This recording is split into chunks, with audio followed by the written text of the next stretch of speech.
सुंदरवन जंगल के बीच में एक पब्लिक टॉयलेट था।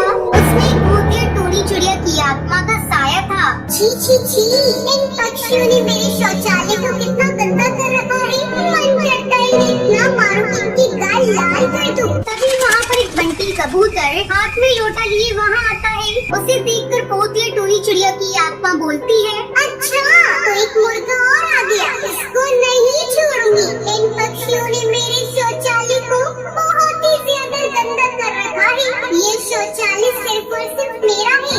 ये शौचालय में इनको इस्तेमाल करने देती हूँ तो ये सोचते हैं कि इनके बाप का है। मुझे पता है ये मेरे शौचालय को सही से साफ करके नहीं जाएगा। अब मैं इस शौचालय के साथ साथ इसका भी सफाया कर दूंगी।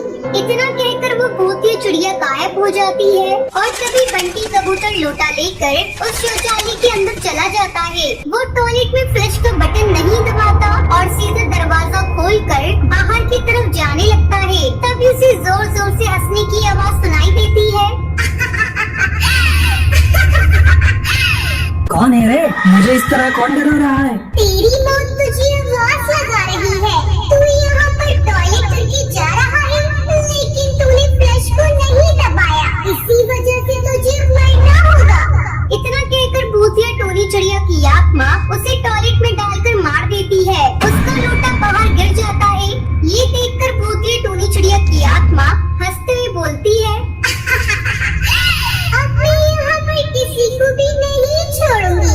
इन पक्षियों ने मुझे बहुत ही ज्यादा दुखी कर दिया है। रात के समय जब भी शौचालय में शौच करने आएगा, मैं उसे इस टॉयलेट में जिंदा दफन कर दूंगी। अगली सुबह बंटी कबूतर की पत्नी टुनटुनी से ढूंढते हुए शौचालय के पास पहुँचती है। वहाँ बाहर उसे बंटी कबूतर का लोटा दिखाई देता है। हे भगवान, आखिर मेरे पति को इस चुड़ैल ने मार दिया। भगवान जाने भूतिया चिड़िया की आत्मा का हम लोगों ने आखिर क्या बिगाड़ा है जो ये हम सभी को इस तरह भयानक मौत दे रही है। वहीं दूसरी तरफ को भूतिया टोनी चिड़िया की आत्मा एक बार फिर हंसते हुए उस टॉयलेट के होल में से बाहर निकलती है और बोलती है, आज एक बार फिर मैं इस टॉयलेट में किसी न किसी पक्षी को मार दूंगी। मैं अपनी मौत का बदला लेकर ही रहूंगी। वो ये कहकर टुनटुनी चिड़िया को शौचालय के होल में खींच लेती है और उसकी वही मौत हो जाती है। जंगल में अब धीरे धीरे पक्षी कम होते जा रहे थे। दिन में अगर कोई शौचालय में टॉयलेट करने आता तो उसे कुछ नहीं होता, लेकिन रात के समय अगर कोई शौचालय करने के लिए जाता तो भूतिया चिड़िया की आत्मा उसे जिंदा नहीं छोड़ती। इसलिए रात के समय पक्षियों ने टॉयलेट जाना ही बंद कर दिया। अगले दिन हमारे जंगल में अब धीरे धीरे पक्षी कम होते जा रहे हैं। इस भूतिया चिड़िया ने तो अब बहुत ही ज्यादा आतंक फैला दिया है। इस भूतिया चिड़िया की आत्मा का राज हमें पता लगाना ही होगा। हमें इस आत्मा से एक बार बात करनी ही होगी। फिर सरपंच कड़कनाथ से जंगल के पक्षियों के साथ रात में शौचालय में जाता है। आज सरपंच तू भी मेरे पास आ गया। जो तेरे पीछे पीछे पूरा जंगल आया है उन सभी को अपने साथ बुला ले। अरे तुझे कैसे पता चला कि मैं पूरे जंगल वालों के साथ यहाँ पर आया हूँ? सरपंच, मुझे तो ये बात भी पता है कि तू इन सभी जंगल वालों के साथ मेरा राज पता करने आया है। तो मुझसे मेरा सच पूछेगा। तुझे मेरा सच जानना है ना? तो सुन, कुछ साल पहले की बात है। मैं इस जंगल में रहती थी। मेरा नाम टोनी था। सभी पक्षी मुझसे घिन किया करते थे क्योंकि मैं शौचालय साफ करने वाली चिड़िया थी। दिन भर काम करके इधर से उधर भटकती और जब रात के समय अपने घर आती तब मुझे जंगल वाले पक्षी बोलते, छी छी छी, देखो तो कितनी गंदी चिड़िया आ गई है। ये तो लोगों की पोटी साफ करती है। छी, इसके हाथ से तो कुछ खाना पीना भी दुश्वार है। पता नहीं ये खुद के हाथ से खाना कैसे खा लेती है। भैया, यहाँ पर कोई काम बड़ा या छोटा नहीं होता। काम तो काम होता है। अगर आप कोई काम करते, अगर आपको कोई इस तरह बोलेगा तो आप क्या करेंगे?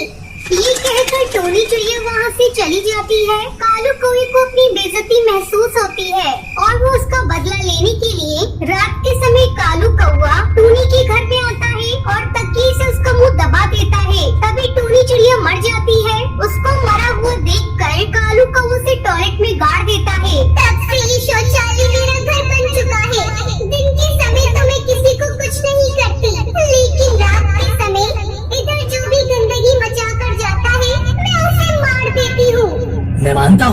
तेरे साथ बहुत ही ज्यादा गलत हुआ है, लेकिन तू यहाँ पर किसी को इस तरह नहीं मार सकती। चल ठीक है, मैं यहाँ से चली जाऊंगी, लेकिन मेरी एक शर्त है, मैं तभी जाऊंगी जब तुम सभी जंगल वाले शौचालय को साफ रखोगे। जिस दिन मुझे ये शौचालय गंदा दिखा, उस दिन मैं यहाँ पर आकर एक बार फिर मौत का तांडव मचा दूंगी। जंगल के सभी पक्षी भूतिया टोनी चिड़िया की आत्मा की इस बात से सहमत हो जाते हैं और आगे से शौचालय को साफ रखने का वादा करते हैं। अब भूतिया टोनी चिड़िया की आत्मा वहाँ से चली जाती है। रामपुर गांव के पास एक सुनसान जंगल है। वहाँ कोई आता जाता नहीं है क्योंकि वहाँ एक खंडर है, लेकिन वो खंडर सिर्फ नाम का है। वहाँ बहुत साफ सफाई रहती है। खंडर का गेट रास्ते पर है और बाहर पानी का एक मटका रखा है जिस पर एक ग्लास रखा हुआ है। बाहर लिखा है माँ की ममता। जंगल में अकाल पड़ गया, जिसकी वजह से जंगल के सब पक्षी दूसरे जंगल जा रहे थे। उसमें से एक चिड़िया टुनटुनी और उसकी 1 साल की बेटी भूरी भी है। टुनटुनी भूरी को गोद में लिए काफी दूर तक आ गई थी। अब तो मेरी पंखों ने भी जवाब दे दिया है और भूरी भी कुछ देर में दूध मांगेगी। मेरे पास तो दूध भी नहीं है, मैं इसे क्या पिलाऊंगी? टुनटुनी सी चिंता में थक कर वहीं सो जाती है और उसके साथ वाले सारे पक्षी आगे निकल जाते हैं। 1-2 घंटे बाद भूरी के रोने की आवाज टुनटुनी के कानों में पड़ती है। चुप हो जा भूरी, और मेरे बाकी के साथी कहाँ गए? अब मैं किस तरफ जाऊँ और अकेले कैसे जाऊँ? भूरी तेज रोती है और टुनटुनी कभी बच्चे को चुप कराती तो कभी साथ के लोगों के आगे बढ़ने की चिंता करती है, लेकिन भूरी चुप होने का नाम नहीं ले रही। टुनटुनी बार-बार अपनी थैली में दूध देखती है, लेकिन उसे बोतल खाली मिलती है। वो बिल्कुल पागल हो गई। मैं क्या करूं? अब कैसे अपनी भूरी को दूध पिलाऊं? हे भगवान मदद करो। मैंने तो सोचा था कि भूरी का अरमान जरूर पूरा करूंगी, लेकिन मैं इसे दूध नहीं पिला पा रही हूँ। टुनटुनी बहुत परेशान होती है। तभी वहाँ से कबूतर आता है जिसका नाम बंटी है। वो टुनटुनी को अपना नाम बताता है।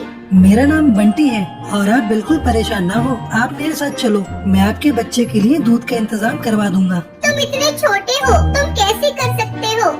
आप मेरी उम्र मत देखिए, बल्कि आप अपने बच्चे का रोना देखिए। हाँ ठीक है, जल्दी चलो।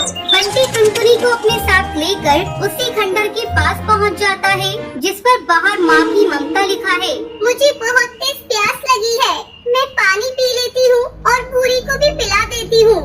टुनटुनी बंटी के साथ अंदर जाती है और बंटी उसको दूध लाकर देता है।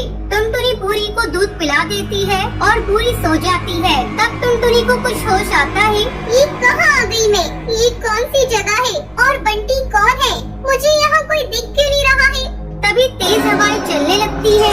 मुझे यहाँ का माहौल डरावना क्यों दिख रहा है? बंटी बंटी मुझे बताइए, मैं यही था। मैं अब यहाँ से जाना चाहती हूँ, मुझे बहुत दूर जाना है। लेकिन अब तो शाम हो गई है और आप इतनी दूर कैसे जाओगी? आपको रात हो जाएगी। नहीं, मैं चली जाऊंगी। और हाँ, तुम यहाँ अकेले रहते हो? ये इतना बड़ा खंडर है, इसकी साफ सफाई भी करते हो? तुम्हारी माँ कहाँ है? मेरी माँ तो दिन में दिखाई भी नहीं देती है। रात होने पर ही मेरी माँ आएगी। जब तक मेरी माँ न आ जाए, आप यहाँ से कहीं भी नहीं जा सकती हो। रात को खंडर में अंधेरा छा जाता है। तेज हवाएं चलने लगती हैं और डरावनी आवाजें खंडर में आने लगती है। और जहाँ माँ की ममता लिखा था, वहाँ भूतिया चिड़िया की ममता लिख चुका है। डरी सहमी टुनटुनी गोद में भूरी को लिए बैठी रहती है। तभी वहाँ भूतिया टोनी चिड़िया आती है। बंटी कहाँ हो तुम? ये भूतिया चिड़िया कौन है? ये मेरी माँ है, इनको भूतिया मत कहो।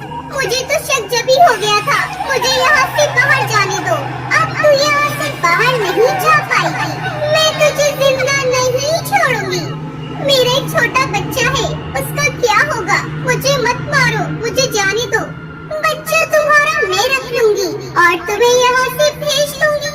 जैसे तू अपनी जान की भीख मांग रही है, मैंने भी अपने छोटे बच्चे को गोद में लेकर भीख मांगी थी, लेकिन उन बदमाशों ने मेरी एक बात न सुनी और मुझे आग के हवाले कर दिया।